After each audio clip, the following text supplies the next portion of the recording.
성경 삶에 얼마나 거기 담긴 사연이 있겠습니까? 네팔이라는 곳은 히말라야 산맥에 있는 곳입니다. 산악 지역이에요. 그런 곳에서 지금 사역을 하고 계십니다. 러시아에서 사역을 하시다가 베트남을 하시다가 네팔에서 이제 지금 이제 자리를 잡고서 거기 사역을 하고 계십니다.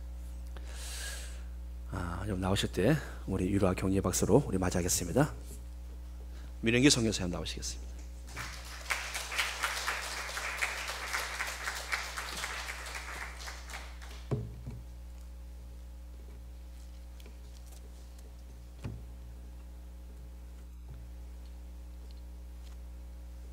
할렐루야.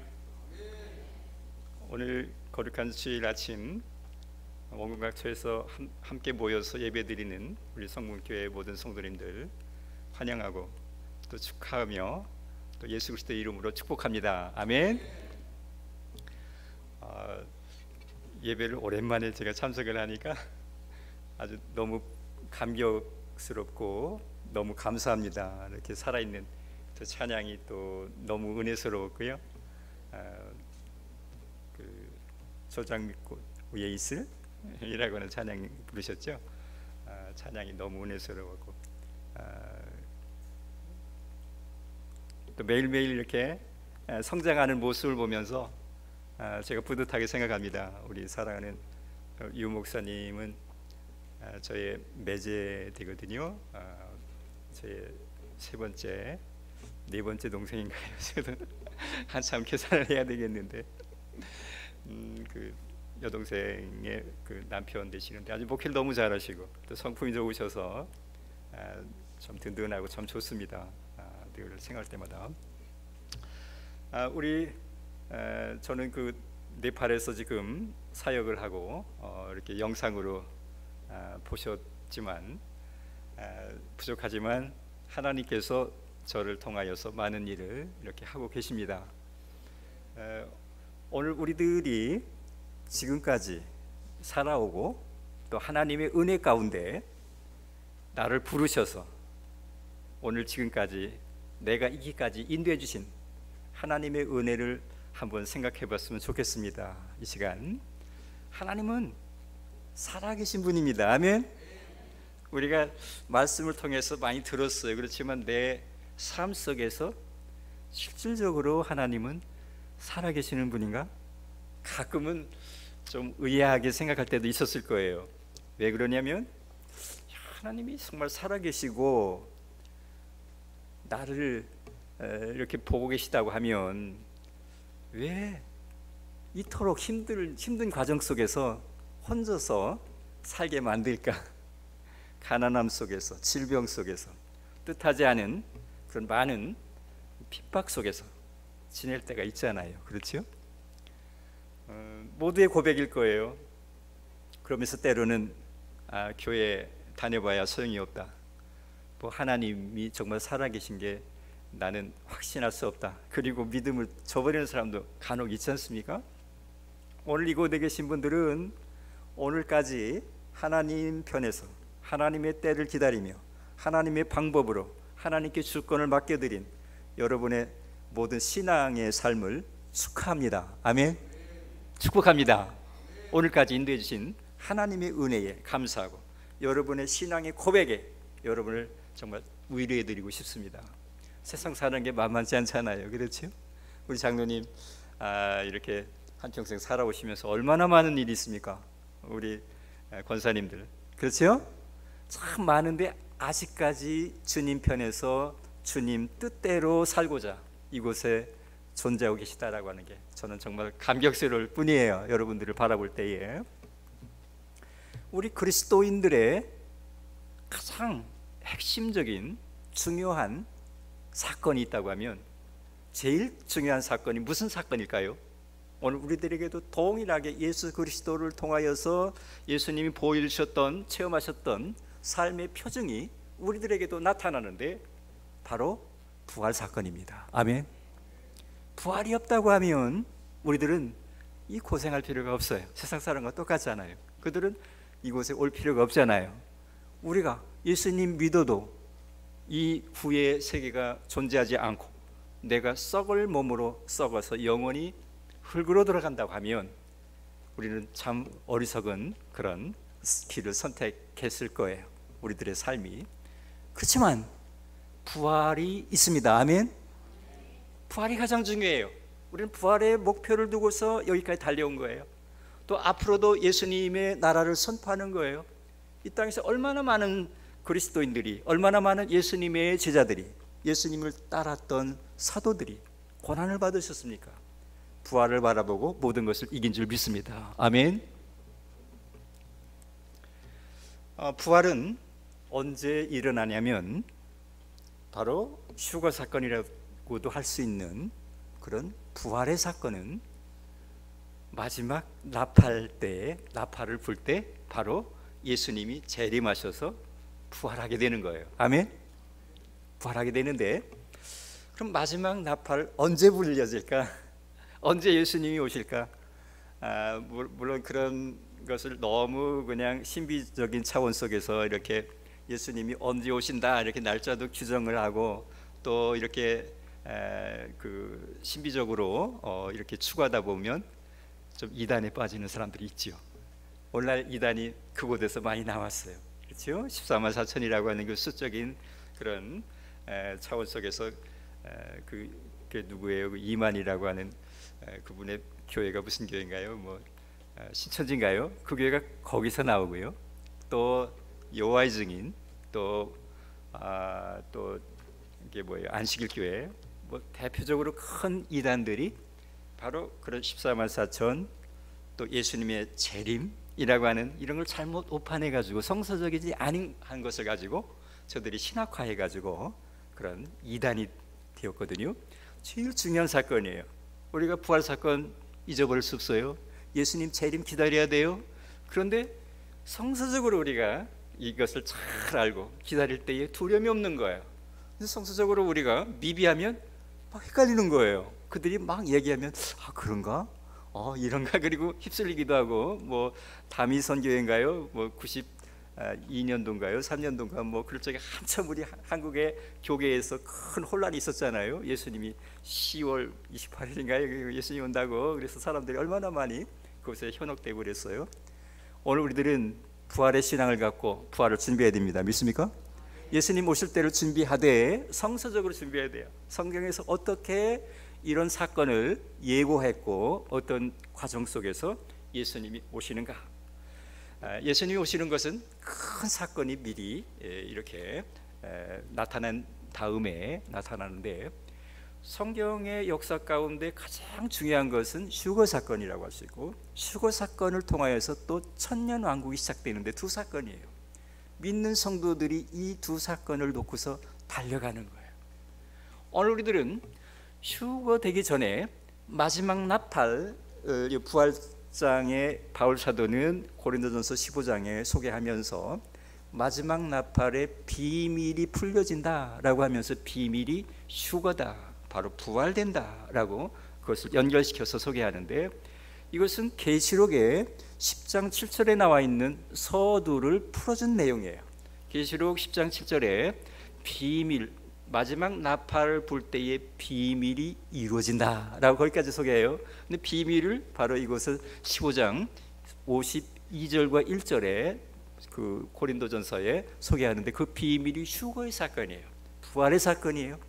그리고 11장 15절에 저기 그 계시록에 보면 부활의 현실화가 되는, 비밀이 이루어지는 10장 7절 속에서는 그 부활의 예고편을 얘기해 줬고, 11장 17절에는 바로 성취되어지는 장면이에요. 마지막 나팔 불 때에 왕과 같은 제사장으로, 왕과 같은 사람으로 호련히 변화된다. 먼저 죽은 자가 살아나고 살아있는 자가 호련히 들려서 천국에 올라간다라고 한 게, 그것이 쭉 연결되는 장면입니다.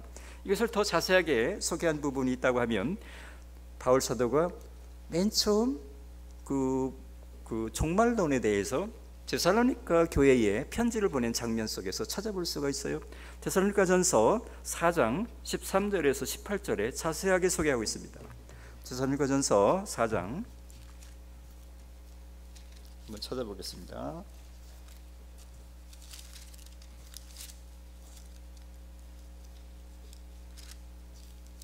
전서 4장 13절부터 18절에 있는 말씀인데요. 제가 가지고 있는 성경은 조금 옛날 번역본이에요. 그렇지만 한번 들어보세요. 형제들아, 자는 자들에 관하여는 너희가 알지 못함을 우리가 원치 아니하노니 이는 소망 없는 다른 이와 같이 슬퍼하지 않게 하려 함이라. 우리가 예수에 죽었다가 다시 사심을 믿을진대 이와 같이 예수 안에서 자는 자들도 하나님이 저와 함께 데리고 오시리라. 우리가 주의 말씀으로 너희에게 이것을 말하노니 주 강림하실 때까지 우리 살아남아 있는 자도 자는 자보다 결단코 앞서지 못하리라.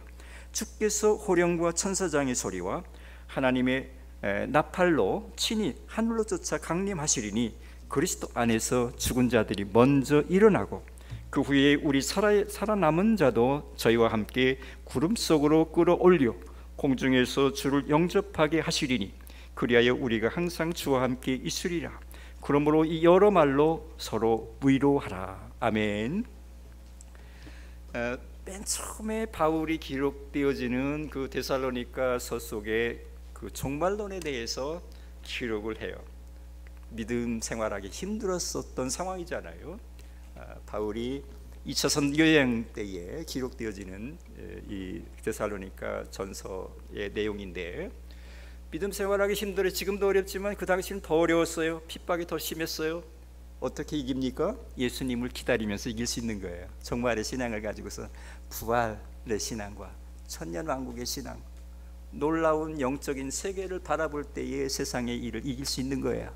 그래서 이런 차원에서 소개했는데, 이 데살로니가 전서의 5장에 있는 말씀의 성취가 마지막 나팔 때 죽은 자가 먼저 부활하고 그다음에 살아있는 자가 또 변화되어서 천사와 같이 변화되어서 모두가 예수님과 함께 이렇게 하늘에 올라가는 그런 모습을 연출을 하는 것을 이렇게 몇 가지 성경을 통해서 찾아볼 수가 있었습니다. 오늘 여러분들 부활을 믿습니까? 예수님 부활하셨지요? 아멘. 우리들은 그것을 따라서 부활의 신앙을 가지고 우리들은 예수 그리스도를 따라가는 예수님의 제자들이에요. 부활하시면 여러분들 키도 지금처럼 조그만 사람 걱정할 필요 없고요. 조금 나이가 드셔서 조금 허리가 구부러져도 걱정할 필요 없습니다. 가장 아름다운 모습으로 변화되니까요. 아멘. 가장 아름다운 모습, 하나님이 여러분에게 주셨던 원래의 여러분의 그 DNA, 하나님의 계획 속에서 주시는 그런 아름다운 성품들이 있거든요. 그 성품 그대로 호련히 변화돼서 천국에 갈 줄 믿습니다. 얼마나 아름답습니까? 그렇죠? 그날을 바라보면 정말 기쁘지요? 우리 조금 고난이 있어도 참을 수 있겠지요? 그러면 도대체 예수님이 다시 구름 타고 오실 날 마지막 나팔 불 때가 도대체 언제쯤 될까? 아마 우리들은 수적으로, 시간적으로 계산할 수 없지만 상황적으로는 알 수 있어요. 여러 부분 속에 성경에서 말씀하니까. 대표적으로 큰 사건이, 세 가지의 사건이 찾아와요. 그것이 7개의 인을 떼고 7개의 나팔을 불면서 7번째 우리가 예수님 오시잖아요. 그 가운데 큰 사건이, 세 사건이 찾아와요. 첫 번째는 전쟁과 기근이 와요. 전쟁과 기근이 와요. 그래서 그것이 3차 대전이다, 이렇게 우리가 알고 있죠. 3차 대전이 와요. 전쟁과 기근이 와서 이쪽에 사람들이 4분의 1의 인구가 죽어요. 4분의 1. 3차 대전이 일어나서 4분의 1이 죽어요. 그 다음에 6번째 나팔을 불 때에 또 전쟁이 일어나는데, 그 전쟁이 일어나면서 또 일어나기 전에 무슨 사건이 일어나냐면 유프라테스 전쟁이라고 그래요. 저 중동 쪽에서 일어난 전쟁. 전쟁이 일어나기 전에 하늘에 있는 별이 떨어져요. 하늘에 있는 별이 떨어져요. 하늘에 무슨 별이 떨어질까? 하늘에는 있죠, 유성 별이 있어요. 움직이는 별. 지구 같은 별은 움직이지 않아요. 태양의 궤도 속에서 일정하게 움직여요. 그렇지만 화성과 목성 사이에 중간에는 세레스 군이라고 하는 별 무리가 있는데, 이 별들은 지 맘대로 움직이는 별들이에요.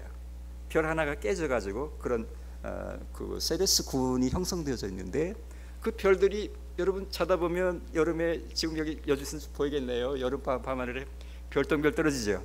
바로 거기서 떨어지는 거예요. 다른 별 떨어지는 거 아니에요. 거기 세레스군에 있는 별이 하나가 깨져가지고 엄청나게 많은 양의 별 조각들이 있어요. 거기에 큰 거는 한 그 키로수가 한 100만 키로 정도 되는 게 있고, 작은 거는 1키로 정도 되는 별들로 엄청난 수가 그 중간에 있는데, 이 별들은 제멋대로 움직이는 별들이에요. 그동안 지구상에 몇 차례 떨어졌던 경험들이 있어요. 2003년도에는 첼라벤스키라고 하는 그 러시아에 그 별이 떨어졌던 그런 장면이 있고요. 또 94년도에는 레비 21이라고 하는 큰 별들이 목성을 향해서 진입했던 그런 사건들이 있었어요. 혹시 뒤에 있으면 첼라벤스크 유성우 한번 찾아보세요. 뒤에 저기 첼라벤스크 유성우 한번 찾아서 가장 짧은 거 거기 올려 있는 거 있으면 찾아주면 한번 보여주세요. 실제로 별이 떨어지는 장면을 자동차 타고 가다가 그 자동차가 뭐지요? 그 카메라 이렇게 찍히는 걸 뭐라 그래요? 그게 자동이 찍힌 걸 가지고서 이렇게 올린 것도 있고, 우리나라 뉴스로 보내준 장면도 있고. 이게 2012년도에 그 발생했던 그런 사건. 하늘에 별들이 떨어져요. 별이 한두 개 떨어지는 게 아니라 가을에 무화과 나무에 이파리 떨어지듯이 별이 우수수 떨어지는데, 그 큰 별들이 떨어지면 무슨 현상이 나타날까요? 엄청난 파괴가 나타나요. 바다에 떨어지면 쓰나미가 몰려오고요. 그리고 이런 지구에 떨어지면 지진이 나타나요. 불이 붙고 그 파편으로 많은 피해가 오고 그런 현상들이 나타나는데, 별이 떨어지고 그다음에 유프라테스 전쟁이 난 다음에 예수님이 구름 타고 오세요. 그것이 6번째의 증거가 나팔불 때 바로 그 별과 전쟁이 나고요. 그쪽에 3분의 1 지구의 인구가 더 죽어요. 그래서 3분의 2 정도 예수님이 오시기 직전에 지구상의 80억 가운데 3분의 2가 죽어요. 그러면 한 50억이 죽는 거예요. 30억 정도 살고요. 지금 지구에 남아있는 사람 가운데 살 수 있는 사람들은 미개연직에서 사는 사람들이 살아요. 쓰나미가 몰려오면 우리나라도 주위에 핵실험, 핵 발전소가 많아요. 일본에 40개가 있어요. 일본의 핵 발전소가. 지난번에 후쿠시마에 하나가 원전이 이렇게 쓰나미로 와가지고 파괴돼가지고 큰 이렇게 고난을 겪잖아요. 핵 그 물질 때문에. 중국에 얼마나 있는지 알아요? 250개가 있어요. 다 해안가에 있거든요. 바로 우리 한반도를 주변에 중국에 30개, 우리나라에 몇 개가 있는지 알아요? 25개가 있어요. 25개, 지금 짓고 있는 거가 25개, 300개가 더 넘어요. 우리 주위에 있는 것만 해도. 아마 이 별이 몇 개만 떨어져도 파괴가 엄청 심할 거예요. 주로 바다 떨어지잖아요. 바다가 넓으니까. 그래서 그런 핵시설이 파괴가 돼서 그곳으로 오염이 돼서 사람이 죽고 또 전쟁으로 죽고, 살아남는 사람들은 아주 미개한 나라에서 사는 사람들, 전기도 없고 수도도 안 쓰고 하는 산속에 사는 네팔 같은 나라, 그런 나라는 큰 피해가 없죠. 그곳에 바다도 없고 그런 나라니까. 그리고 부자들은 살아남아요.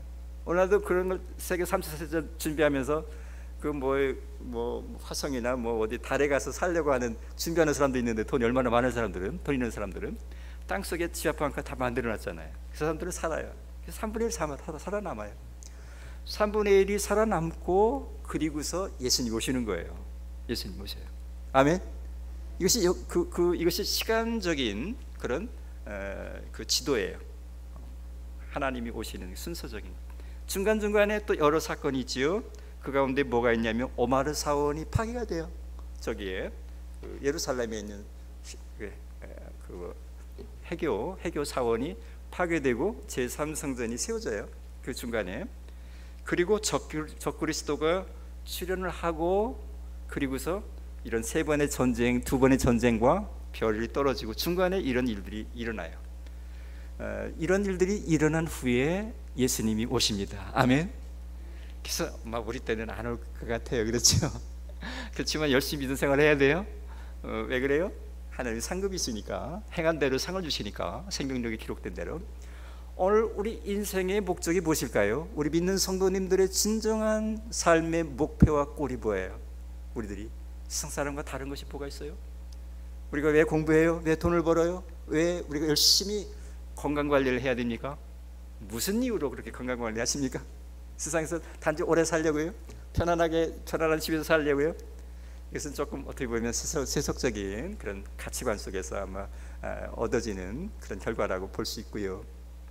주님의 나라를 위해서 우리가 열심히 공부하는 겁니다. 믿습니까? 우리 젊은 청소년 분들은 열심히 공부하셔야 돼요. 열심히 공부해야 돼요.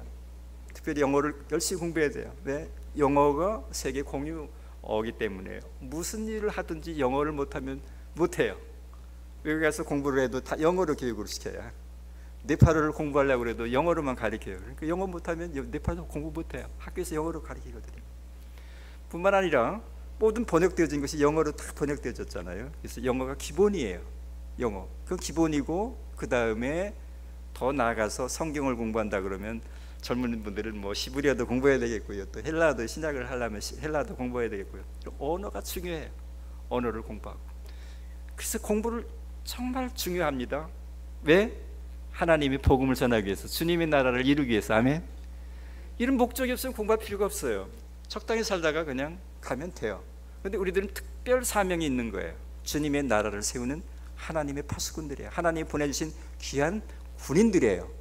사령부에 있는 특별 군인이 특공대예요. 우리들은 마귀들과 싸워서 하나님의 나라를 확장하는 그런 군사예요. 아멘. 그래서 우리들은 군사 역할을 감당하기 위해서 여러분들은 다른 사람보다 더 열심히 살아야 되는 거예요. 다른 사람과 똑같이 살아서는 더 큰 일을 하기는 좀 어렵겠죠. 다른 사람과 똑같아지겠죠.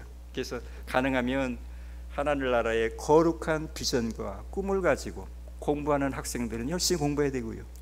또한 사업가들은 더 열심히 주님의 지혜를 가지고 사업을 하시고, 또 건강관리도 잘 하셔서 주님의 나라를 위해서 존귀하게 쓰임받으시는 우리 축복된 성문교회 모든 성도님들 되시기를 예수님 이름으로 축원합니다.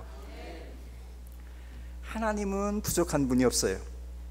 내가 준비가 안 돼서 하나님이 사용을 못할 뿐이에요. 내가 준비만 돼 보세요. 못하는 게 뭐 있겠습니까? 다 합니다. 믿습니까? 여러분 비전 다 이루어져요. 꿈이 이루어져요. 여러분 큰 꿈 꾸세요. 믿습니까? 큰 꿈을 꾸고 큰 믿음을 가지고 하나님의 그런 여러분의 소명을 받으세요. 하나님의 사명을, 하나님이 너를 통해서 이 일을 하기를 원한다. 빨리 이 사명을 받으시면 이분은 큰 사람이 되는 거예요. 있습니까?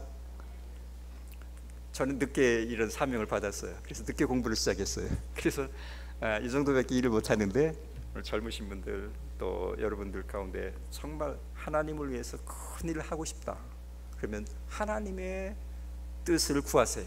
나에게 향한 하나님의 뜻을 구하세요. 그러면 비전과 꿈이 있으면 반드시 이루어져요. 설계도가 없는데 건축물이 나올 수가 없듯이 비전과 꿈이 없는데 그의 인생이 저절로 만들어지지는 않아요. 여러분이 계획한 대로 되는 거거든요. 여러분이 꿈꾼 대로 다 되는 거거든요. 지금은 안 될 것 같지만 하나님의 섭리 속에서 여러분이 꿈의 작품이 이루어진다고 하면 놀라운 일들이 놀랍게 만들어질 줄 믿습니다. 세상의 시간과 하나님의 시간은 다릅니다. 세상의 시간은 우리가 일정한 그 크로노스라고 그래서 딱딱 하루에 24시간 정도밖에 적용이 안 되지만, 하나님의 시간은 하루도 1년보다 더 효과적으로 쓸 수 있어요. 믿습니까? 이게 하나님의 역사예요. 5년간 10년간 우리 장로님 또 우리 권사님 일해도, 가만히 기도만 해도 하나님이 역사하시면 젊어서 한평생 한 것보다도 더 많은 일 할 수 있습니다. 아멘. 하나님의 계획 속에서 하나님은 이런 일을 하고 계셨어요.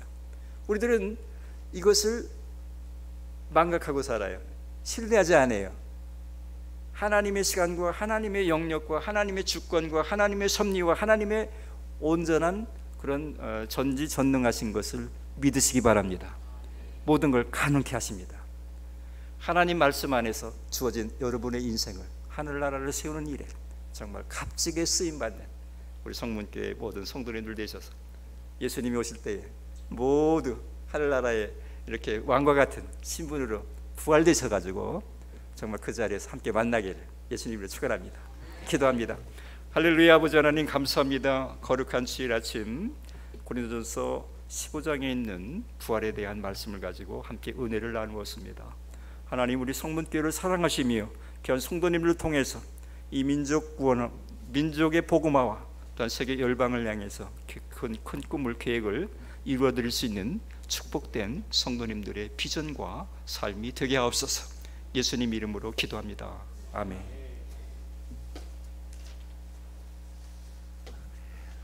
마르나타 찬양 드리겠습니다. 마르나타.